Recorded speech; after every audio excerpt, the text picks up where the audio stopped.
Hi everybody, this is Dino Chris from Prehistoric Facts, and this is a Q&A episode, so let's actually get this started, shall we?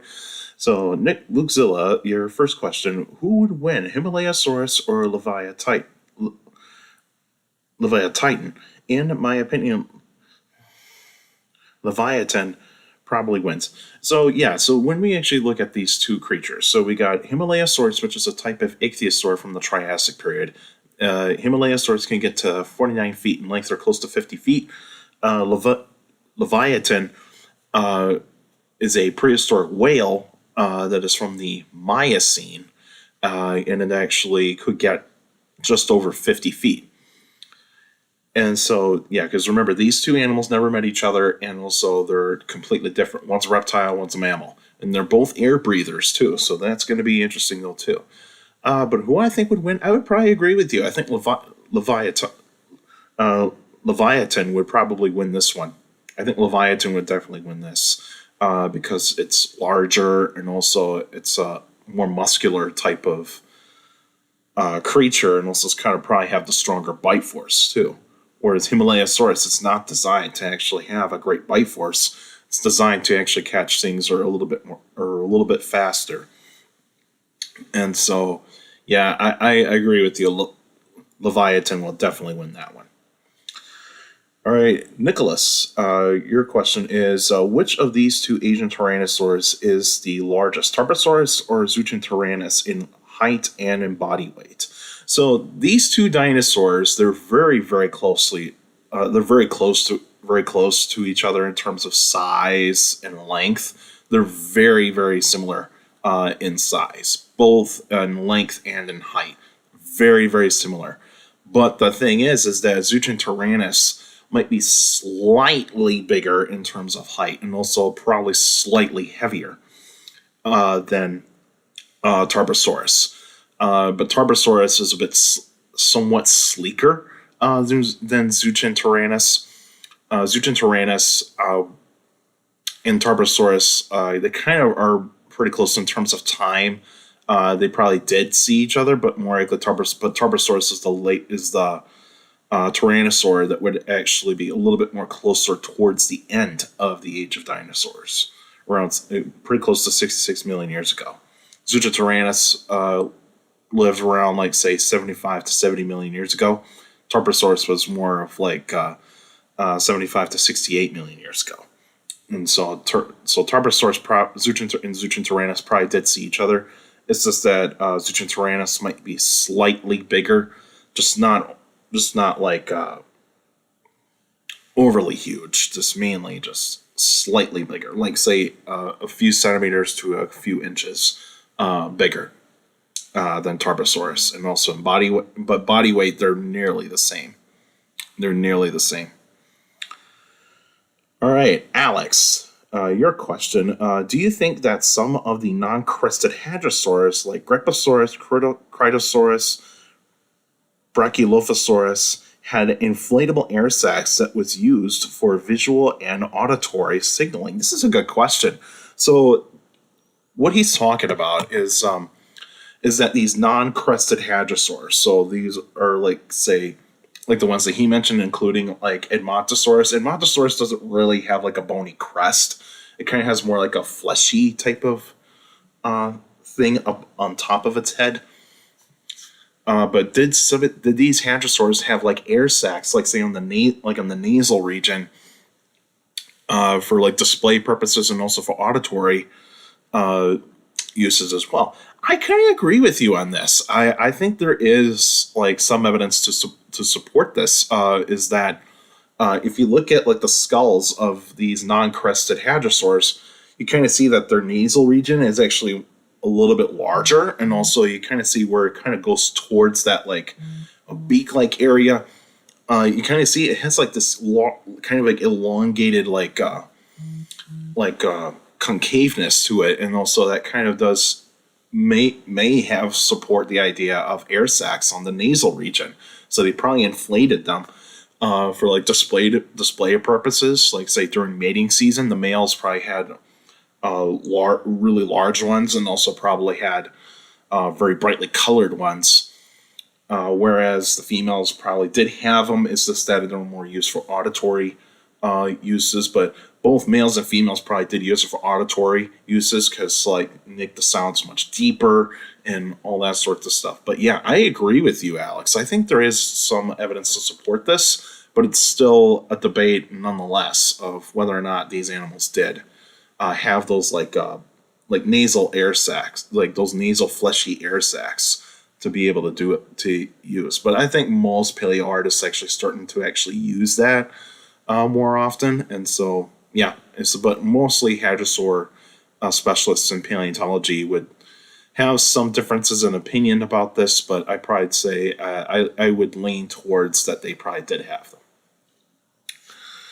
All right, Benjamin, your first question is Carnotaurus the king of Abelisaurs? It's probably I wouldn't say, I don't know if it would be considered as like the king. I would probably say it's the most famous of all of the Abelisaurs. It's definitely the most famous. King of Abelisaurs would definitely be the case. It's more popular, and also there's like plenty of like skeletal displays out there, and also in terms of like media usage, absolutely. In terms of that type of way, I'd probably say yeah, but yeah. I mean, like, it's the most famous of all of the Abelisaurs. Majungasaurus is getting close to that, but it's not quite there yet in terms of, like, the level of Carnotaurus. Your second question, why did Abelisaurs have big openings in their skull? Well, when we look at Abelisaurs, we do see, like, their skulls are very short. They're very short skulls. And they have these like bigger openings in their skulls, especially like in the anteorbital fenestra. Is that they had those really large openings there, but mostly it's just for like maybe for like extra tissue to be into the nasal area, so for like very good sense of smell, but also a ways to actually prevent overheating too.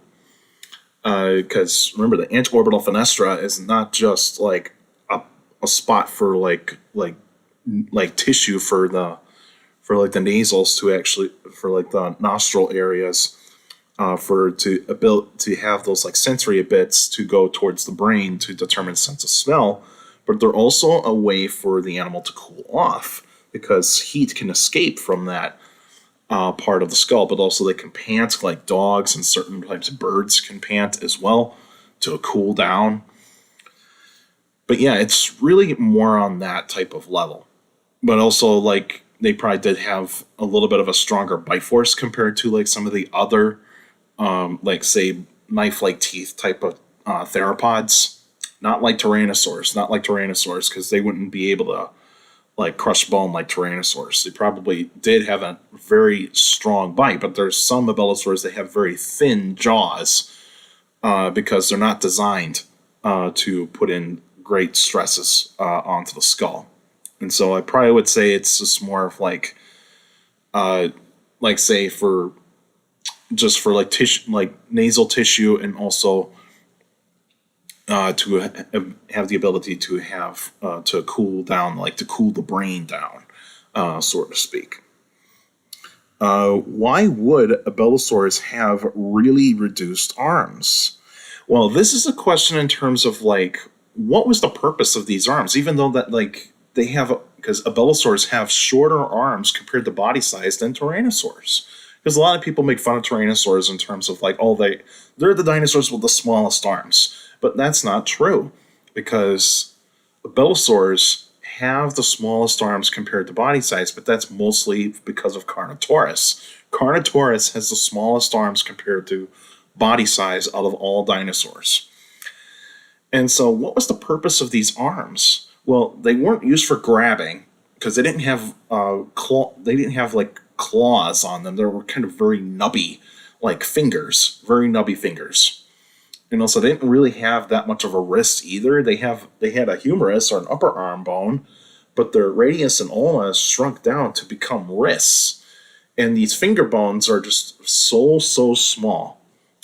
that they just look like wrists, but also they have these little itty bitty nubs for claws, but really they're not used for anything that much. But when we look at Carnotaurus, we see it has a wide range of motion for its arms, and it's kind of almost looks like a ball and socket joint in a way, because they're kind of almost like pivoting, they're kind of like rotating those arms in a certain way, but probably it's because those arms were used for display purposes mostly. Display purposes like for mating, like males probably did use them to actually kind of like rotate the arms, wiggle them. I mean, we saw that one scene in Prehistoric Planet of a male trying to get a female to like be able to be its mate. And so yeah, that's a possibility, and there's probably colors on those arms too, mainly for the males. And so yeah, I think it's just more for mating purposes, like display structure, more than anything else. And who would win, Deinonychus or Dryptosaurus? So Dryptosaurus is a type of early tyrannosaur that is from the east coast of the United States. Most of the fossils have been found in Virginia, and even in some parts of Maryland, and in the southern part of New Jersey as well. Whereas Deinonychus, of course, it's a raptor, type of raptorial dinosaur. Fossils have been found in Wyoming and Montana. There's even some Deinonychus fossils that have been found in Utah and even in Texas. But there's even Deinonychus traces in the east coast of the United States as well. But these two dinosaurs never met each other.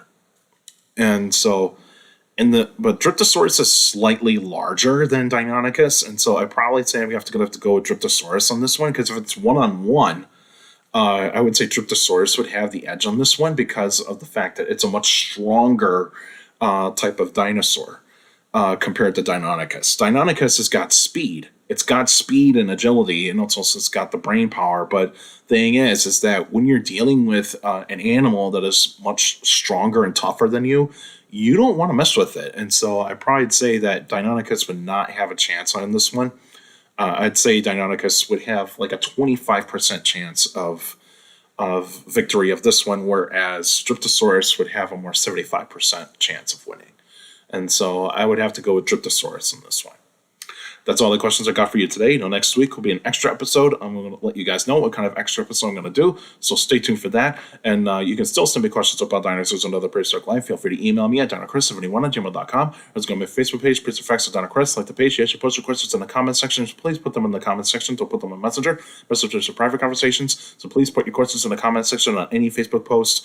And also for you YouTubers out there, like the video, subscribe to the channel according to my analytics. So if you guys are checking out my channel and not subscribed yet, so please feel free to hit that subscribe button and also hit that like button, because that's how the YouTube algorithm works. The more likes the video gets, the more likely it gets spread out to people that are interested in dinosaurs, prehistoric life, paleontology, and geology in general. So please feel free to hit that like button and also share the video, share the channel to anybody that is interested in dinosaurs and other prehistoric life and paleontology and geology in general. So please feel free to do so.